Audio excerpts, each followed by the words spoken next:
हरे कृष्णा। नवरात्रि के पावन दिन शुरू हो गए हैं और इन दिनों में जो भी भक्त माँ भगवती की आराधना पूर्ण निष्ठा से करता है उसके समस्त पाप नष्ट हो जाते हैं और आध्यात्मिक जगत में प्रवेश प्राप्त होता है। इस संसार रूपी भव सागर को पार करके परम धाम में स्थान प्राप्त कर सकता है, क्योंकि पवित्र श्रीमद् देवी भागवत के 3 स्कंद में वर्णन आता है कि संपूर्ण मनोरथ पूर्ण करने वाली माँ भवानी, माँ भगवती वही है। वही जगत जननी प्रकृति देवी है और इसी संपूर्ण ब्रह्मांड की रचयिता है। जो भी व्यक्ति पूर्ण श्रद्धा और भक्ति पूर्वक माँ दुर्गा की आराधना करता है और उनकी कथाओं का श्रवण करता है, वो माँ दुर्गा के आशीर्वाद से अवश्य ही परम आध्यात्मिक गंतव्य को प्राप्त कर लेता है। और इसीलिए इस नवरात्रि के पावन 9 दिनों में हम आपके लिए माँ दुर्गा की विशेष कथा श्रृंखला लेकर आए हैं। तो चलिए, आज नवरात्रि के प्रथम दिवस पर इस कथा श्रृंखला की पहली कड़ी में हम प्रथम दिन की महिषासुर कथा का श्रवण करते हैं। महिषासुर एक दुष्ट दानव था जिसने एक महिष के रूप में जन्म लिया। उस समय हनु नामक एक दानव के 2 पुत्र थे, रंभ और करंभ। महिषासुर दैत्य रंभ का पुत्र था। अब महिषासुर का जन्म महिष के रूप में क्यों हुआ, तो उसके पीछे भी एक रोचक कथा है। महिषासुर के पिता रंभ और रंभ का भाई करंभ, वे दोनों अत्यंत महाप्रतापी और बलवान थे। अपने बल पर सभी सुखों को भोगते थे, लेकिन उन दोनों को कोई संतान नहीं थी। इसलिए उन दोनों ने घोर तपस्या करने का विचार किया। रंभ ने एक बरगद के वृक्ष के नीचे पंचाग्नि की व्यवस्था की और उसके नीचे बैठकर तपस्या करने लगा। करंभ पानी में चला गया और पानी में जाकर तप करने लगा। करंभ ने इसके लिए पंचनद को पसंद किया। अब ये दोनों भाइयों के तप के कारण इंद्र भयभीत होने लगे और करंभ को ढूंढते हुए वे पंचनद जल में आ पहुँचे। वहाँ उन्होंने करंभ के पांव को जकड़ लिया और जैसे ही इंद्र ने उसके पांव पकड़े, उसी समय करंभ की मृत्यु हो गई। जब इस बात की जानकारी रंभ को मिली तो वो क्रोध से लाल पीला हो गया। उसने तलवार को हाथ में लिया और यज्ञ नारायण के अग्निदेव के समक्ष अपना सिर काटकर आत्मदाह करने के लिए तैयार हो गया। ये देखकर अग्निदेव उसी क्षण प्रकट हुए और रंभ का हाथ पकड़ लिया। अग्निदेव ने उसे समझाया कि हे प्रतापी रंभ, आत्महत्या करना महापाप होता है। तुम्हारी तपस्या देखकर मैं अत्यंत प्रसन्न हुआ हूँ, इसलिए तुम मुझसे जो भी वर चाहिए वो मांग सकते हो। अब रंभ को तो इसी बात की प्रतीक्षा थी। उसने तुरंत ही अग्निदेव से कहा, हे देव, अगर आप सच में मुझसे प्रसन्न हैं तो मुझे वरदान में एक पुत्र दीजिए। ऐसा पुत्र जो त्रिलोक का स्वामी बने और कोई भी उसे हरा न सके। वो मन चाहा कोई भी स्वरूप धारण कर सके और इस धरा पर ना तो देव या ना ही दानव ना मनुष्य ही उसे हरा सके।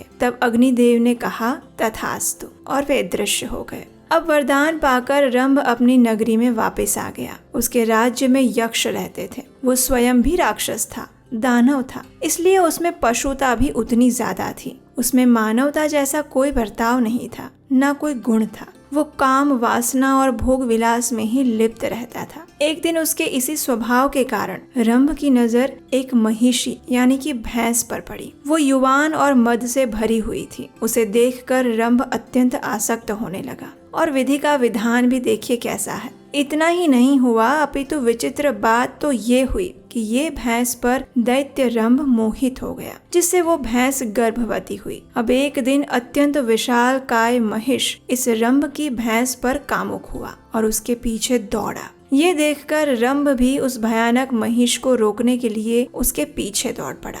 दोनों के बीच महाभयंकर युद्ध हुआ, जिसमें महिष ने अपने सिंग से रंभ पर प्रहार किया, जिससे रंभ वहीं बेहोश हो गया और वहीं उसकी मृत्यु हो गई। अपने स्वामी को मृत देखकर वो महिषी वहां से भागने लगी, लेकिन महिष उसके पीछे दौड़ रहा था। ये देखकर महिषी भयभीत होकर थर थर कांपने लगी और इतने में वहां कुछ यक्ष आ पहुंचे, जिन्होंने अपने बाणों के प्रहार से उस महिष को मार दिया। अब रंभ तो यक्षों का राजा था, इसलिए उन्होंने अपने राजा रंभ की अंतिम क्रिया भी कर ली। ये देखकर वो महिषी ने भी उस अग्नि में आत्मदाह कर लिया और उसी क्षण उस अग्नि में से अत्यंत बलशाली महिषासुर प्रकट हुआ और इसी अग्नि में से रंभ रक्त बीज का अद्भुत रूप लेकर फिर से बाहर आया। इस प्रकार महिषासुर और रक्त बीज जैसे महादैत्यों की उत्पत्ति हुई। अब समग्र सृष्टि पर अपना आधिपत्य स्थापित करने के लिए महिषासुर ने 10,000 वर्षों तक ब्रह्मा जी का ध्यान किया,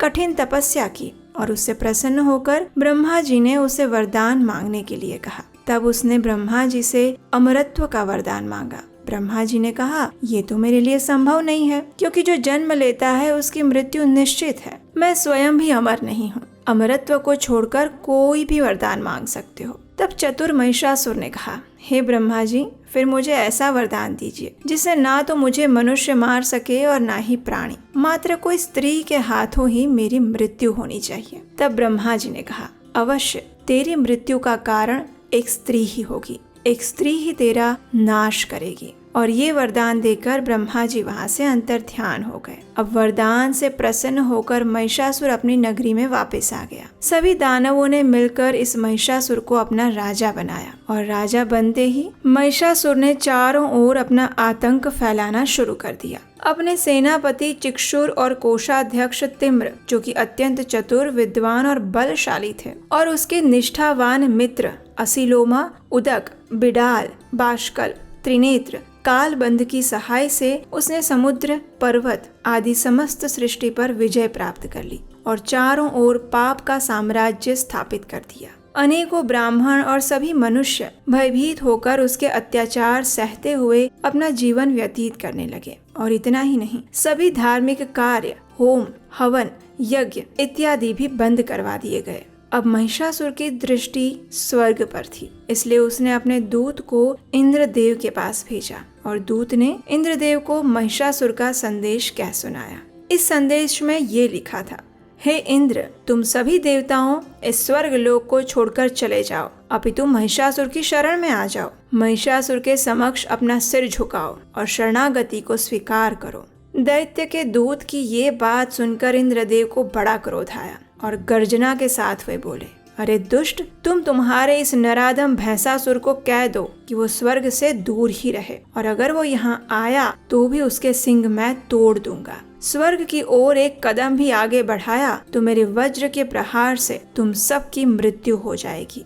इंद्र की बात सुनकर दूत वहाँ से वापस आ गया और महिषासुर को ये सारा वृत्तांत कह सुनाया। अब महिषासुर भी ये सुनकर क्रोध की अग्नि में जलने लगा। तुरंत ही उसने अपने सेनापति को युद्ध के लिए तैयारी करने के लिए कहा। युद्ध के लिए गर्जना करते हुए वो बोला, हे दैत्य, आज इस इंद्र और सभी देवताओं को हराकर हमें स्वर्ग को जीतना ही है, जहाँ सुंदर अप्सराएं हैं जिसका अपनी इच्छा अनुसार तुम उपभोग कर सकते हो। स्वर्ग में कल्प वृक्ष, पारिजात के सुंदर पुष्प हैं, जिससे स्वर्ग की शोभा और भी बढ़ जाती है। ये अत्यंत सुंदर स्थान स्वर्ग को हमें किसी भी हाल में जीतना ही है, जिसके लिए हमें हमारे गुरु शुक्राचार्य के आशीर्वाद की आवश्यकता होगी। अतः महिषासुर अपनी सेना के साथ सबसे पहले विजय के लिए अपने गुरु का आशीर्वाद प्राप्त करने के लिए चला गया और फिर स्वर्ग जीतने के लिए वो अपनी सेना के साथ स्वर्ग की ओर आगे बढ़ा। महिषासुर ब्रह्मा जी से मिले वरदान के कारण अत्यंत बलशाली और अभिमानी हो चुका था। वो पापी था। उसने सृष्टि पर हो रहे सभी पुण्यमय कार्य और धार्मिक प्रवृत्तियों पर रोक लगा दी थी। सभी मानव जाति पर अत्याचार करने लगा था और अब स्वर्ग पर अपना आधिपत्य पाने के लिए वो अपनी सेना के साथ स्वर्ग की ओर निकल पड़ा। इस तरफ इंद्रदेव भी सभी देवताओं के साथ मिलकर युद्ध की तैयारी करने लगे। इंद्रदेव ने सभी देवताओं से कहा, हे देवताओं, महिषासुर अत्यंत पराक्रमी और दुष्ट है। उसके विचार अत्यंत निम्न प्रकार के हैं। वह स्वर्ग को हमसे छीन लेना चाहता है और अब हम युद्ध जीतेंगे या हारेंगे ये कहना तो मुश्किल है, क्योंकि ब्रह्मा जी के द्वारा मिले वरदान से वो अत्यंत बलशाली हो चुका है और साथ में उसकी प्रचंड दैत्य सेना भी है, जिसमें मात्र रक्त बीज जो कि प्रचंड और भयानक है। इस प्रकार दोनों पक्ष युद्ध रचना में लग गए और उसके बाद आगे क्या हुआ ये हम जानेंगे आने वाली कल की अगली कड़ी में। तो आज की हमारी नवरात्रि की इस कथा श्रृंखला की इस पहली कड़ी को हम यहीं पर विराम देते हैं। अगर इसकी आने वाली दूसरी कथा आप सुनना चाहते हैं और अभी तक आपने चैनल को सब्सक्राइब नहीं किया है तो जल्दी से कर लीजिए और नोटिफिकेशन भी ऑन कर लीजिए ताकि कल की कथा भी आप सुन पाएं। अगर आपको आज की ये कथा अच्छी लगी है तो उसे लाइक कीजिए, अपने मित्रों को शेयर कीजिए, और अगर आपको हमारे द्वारा किया जा रहा ये प्रयास सराहनीय लगता है तो आप हमें आने वाली कथाओं को बनाने के लिए अपना आर्थिक सहयोग स्क्रीन पर दिए गए नंबर पर भी भेज सकते हैं। और हम आपसे मिलेंगे बहुत जल्द कल की अगली कड़ी के साथ। तब तक के लिए देवी भगवती से यही प्रार्थना करते हैं कि वे हमें परम भगवान श्री कृष्ण की शुद्ध भक्ति प्रदान करें। हरे कृष्णा।